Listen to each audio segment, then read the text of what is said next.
Aloha! Welcome back to the BlueNote Fan Report. I'm Guy the Wild Blues fan, and this is your second intermission show. Hey, now. It's the second period, and we know how to score. 3-2 Blues. Two really good goals. One had to be reviewed, but it went across the line. Barely across the line, but as long as it gets across the line, it's a goal. Much better. I was worried about the first goal, the Mighty Schenn. Kind of worried that might have. Kind of worried that the Mighty Schenn might be goaltender interference. But the more I looked at it, I said, no, I can't see him challenging that. I think you're going to lose. I don't have the Mighty Schenn up, do I? Nope. Oh, you guys are lucky. I don't have the Mighty Schenn up.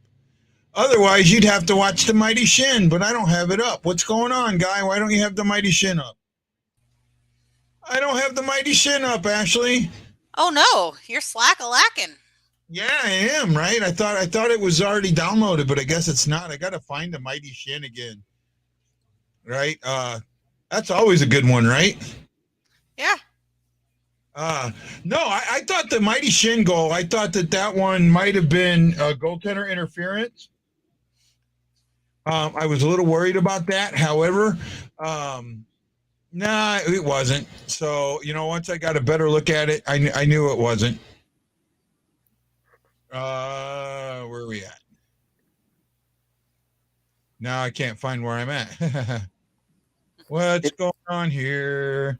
He doesn't know. He lost himself. It's okay. Go, hey, how we doing? He does this from time to time. It's all right. It's all good. No, actually, before, hold on. I'm doing like 9 different things and not doing any of them well. There we go.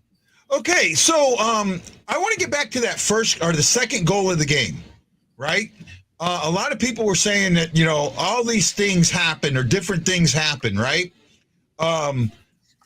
Jeremy Rutherford, who, I have a love-hate relationship with, posted something, and I'm going to bring it up, and he's got the goal in the post.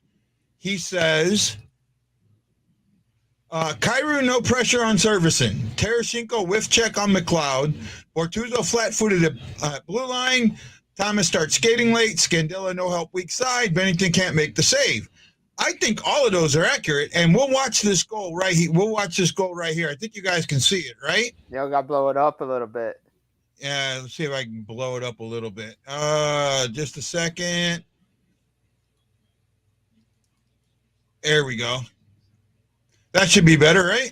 Yeah. So on the wall, you see there's Kyrou. The forward Tatar cover up, and that makes it tough to defend. That's not. Moving. Tarasenko, see? McLeod moves into the blue zone. McLeod in deep, draws the penalty, but he scores. For me, once he gets to the blue line, the flat-footed Bortuzzo I see, you can't put anything on. Kyrou was 3-on-1, and then Tarasenko's trying to get over from supporting Kyrou. That's what I saw there. Right? I mean, it was a great play. I mean, McLeod just used his speed through the neutral zone. They're great, just a great breakout right there by New Jersey. I mean, I don't know if they caught the Blues flat-footed or the Blues didn't expect that play, or they just didn't expect McLeod to make that play. I mean, he is a fourth liner with Bastian, but I mean, he is a good player. But it was a nice play. I mean, I think a couple of those things definitely happened. I think a couple guys caught flat-footed for sure on that goal. Yeah. But he went 1-on-3. I mean, Blues got to stop him there. For sure. How can you blame Kyrou when he's 3-on-1? Right? I mean, there's three Devils. I mean, if you go back to that clip, there are a lot of guys that fall through on that entire play. It's not. Right? It's not. I thought the first goal, I thought that Mighty Schenn's goal might be goaltender interference until the more I looked at it, Buchnevich just pushed into him.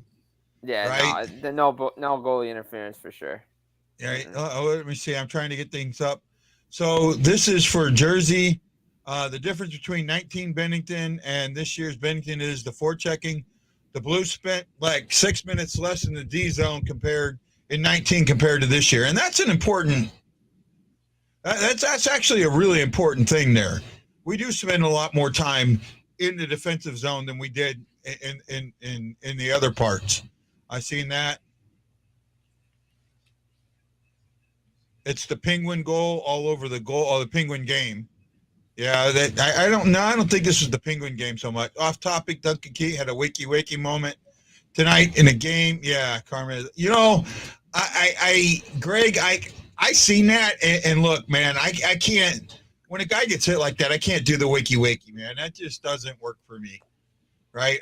I mean, I've been knocked out in my life. I know what it's like. That's not. Yeah, that's just pouring. That's not pouring salt. That's pouring saltpeter in the wound. Mm-hmm. Right. So Jim, what did you think of that second period? I mean, it's kind of like we talked about off the top in the preview. Blues dominate the second period. You guys were talking about it. Intermission. Blues came out a lot better, hungrier on the puck for sure. They're highlighting Justin Falk right now on the Devils broadcast. Just his play, especially on that one on the other goal that made it 3-2. Just a nice play, keep it in the line. I've always been a fan of Justin Falk, but like the thing was, it was weird. Like when they signed him, I was like, and then they traded and signed for him. I was like, yep, Petro's out. I'm like, that's done. I'm like, he's done. I'm like, that. I know that's coming, but no, he's a solid player. I mean, look, like you guys said, Blues, dominate second period. Devils really don't. And it showed. I was telling Guy, Ashley, it was funny on the Devils broadcast. They were saying Devils were trying to win their first game in St. Louis since 2008. Oh wow! Right? Yeah, and not only that, he also said that that we talked about this before you came on, Jim. That we have 14 games. We've won 14 games when we've given up the first goal. Yeah, and we actually have either 15 or 16. Come from behind wins. We're at 16. This will make 17. Yeah, so we lead the league in that. Yeah, see, I've never been a fan. I've always been a fan of like the come from behind starts in like the second period. If the stuff starts in the first period, I'm like, wait a minute, how's this come from behind? I'm like, but again, different stuff for the. Oh, by the way, you guys are like this one on the Devils broadcast tonight. Cadillac trivia question is. They said Ryan O'Reilly led the Blues in points in 2019. Who was the second leading scorer for the Blues in the playoffs during their Stanley Cup playoff run to the final? I know this. It wasn't Tarasenko. It was it was Schwartz. Yep. It was Schwartz. I don't think they gave the answer yet, but I knew Schwartz. I was like, yeah, Schwartz off the top of my head. I was like, yeah, Jaden Schwartz. Because he was leading a team in points for like the longest time before O'Reilly just went on 2 or 3 hat tricks. Yeah. He had 2 or 3 hat tricks. Right? I just had to think about it. I had to, because I knew Tarasenko was up there. Tarasenko was like third. So I had to do it, but I knew. So give me some credit for knowing that one. I thought you would like that trivia question. Yeah. No, good one. They don't do Blues trivia anymore. No, they don't do that. Tanner says, don't go face to face with guy with trivia. Hey, I'm repeating what I saw on my broadcast feed. Oh, no, That's all I got. Yeah, I do know a lot about Blues history. I don't know. I do. There's a lot of trivia questions that I don't get, but there's certain, because remember, I spent 20 years in the Navy, and for the first 15 years I was in, there was no internet. Right? You didn't get all of this stuff. I missed so much that I have holes, even though I know this team left, right, and center, Wait, you actually read a paper? I mean, I did that too growing up watching games. I had like all the books and stuff for the trivia. I loved collecting all that kind of stuff. I have all that stuff. When I was in the service, when we were underway, we still had teletext, right? Which was a rolled paper that typed the news on, right? Whoa. And we would get that about every 2 to 3 days because it all depended on what other messages were coming in. It was the lowest classification of message. And then it would take 2 or 3 days for it to get around the ship. So we finally had a guy that we found a guy that was a hockey guy that was in the radio room. So when he got those, he would get the hockey one, right? He figured out how to set it up just for hockey, and he'd get the hockey one, and then he'd go hide it in a spot on the ship that we could all go look and read it. Nice. That's right? We had 3. He would hide 3 of them. Wait, right? So I got a crazy story for you. So growing up, I'd only get the Devils broadcast, but when they go to MSG, so when they play the Rangers, I didn't get that channel for like the longest time. So I'd listen to the game on the radio. Mm-hmm. So I'd listen to every Devils game when they were in Madison Square Garden on the radio. And I would just picture, like literally just picture it in my head going back and forth and what the game was. It was so cool. Like I look back on it now, I'm like, man, I wish I had MSG to watch the game. But you think about it, it was really cool just to picture the game. Well, it's why I listen to the game much more. That's why I don't see some of these things these guys pick up, because I listen to the game more than I really watch the game. And that's from being a kid with a transistor type, the plug-in radio, the little white radio with the dials on it, listening to KMOX and either listening to Dan Kelly or, I listening to different guys until Ken Wilson came along. But that's how I grew up, really paying more attention to the game. Right. So no, I'm from the radio generation when it comes to hockey fans. Ooh, my goodness. Oh, easy now. Easy. There's still a third period left. Easy. Oh, I know. So what do you guys, what have you seen? I'm going to start with Ashley. What have you seen in this game that you like? And what have you seen that you don't like? I like the physicalness that they have tonight. Costin's had 4 hits. He's leading the team. I really like that aspect coming back. I don't like the stupid penalties because we're taking a lot of stupid penalties, especially that last one, Mikkola with the hold there. That was unnecessary. Jim? I mean, I like the Devils' start to the game. I thought it was really good. I wish they could keep it going. It's not like they're playing a bad game. It's just the Blues are showing why they're a better team right now. Gillies is doing all he can right now to keep this game 3-2, but St. Louis is just a better team. I mean, Devils are getting their chances, but I think that the big thing for me disappointed is their special teams right now because it had been clicking. Granted, it's Montreal and Ottawa and stuff, but even before that, it was clicking pretty well with Bastian in front of the net. I think they still have to establish a net front presence a little bit more like they did on that first goal. No, I can see that. For me, I like the style of the Blues once they're in zone. They've had a couple of really, really good cycles, right? And if it wasn't for Gillies just being, I think Gillies is used to it. Even though he only played here once or twice, he seems to know where that cycle's going. He followed it well. Any other goalie, there'd be some goals there. What I don't like, and I'm going to really peg on this, the neutral zone, right? Like Matt Lowe says, our defense hasn't been pinching enough. It's our neutral zone, guys. It's not the defense that you think it is. We don't get the puck through the neutral zone, and when they come out, we're just letting them come out, right? You've got to control the neutral zone if you want to control a hockey game. It's just like the middle 4 squares of a chessboard, and we're not doing that. But because we're playing, yes, I seen that, Ryan. But because we're playing a lower team, we're getting away with it. We won't get away with it with the better teams. Yeah, that's a good assessment for sure. That's a fair assessment. Remember, 3 gots. You got to got the neutral zone. Just remember that. You heard it here, folks. First, folks. You just heard it here first.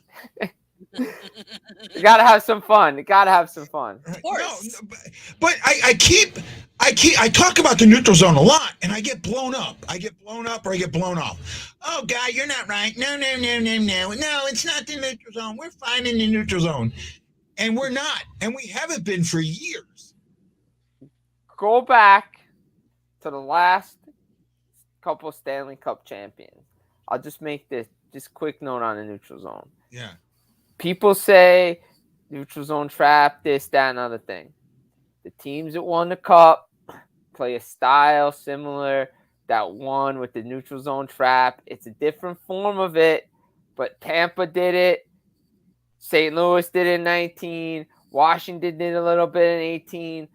They know how to shut down the neutral zone, and that's all I'm going to say. I'm going to leave you with that.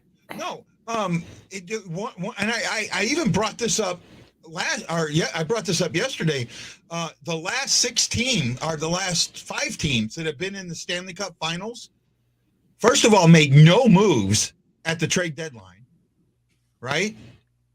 And second, they were good neutral zone teams. They were good teams at getting the puck through the neutral zone. The teams that lost made no moves at the trade deadline? Nope.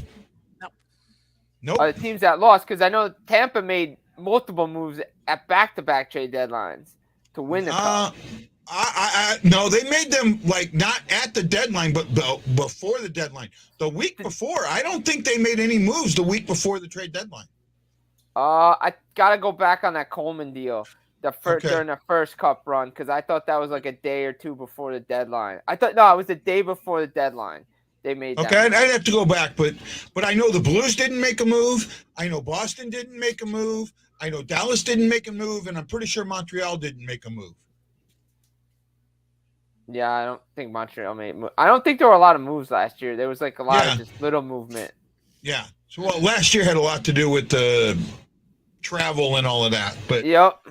But teams stand pat. But they were all good in the neutral zone during the playoffs, right?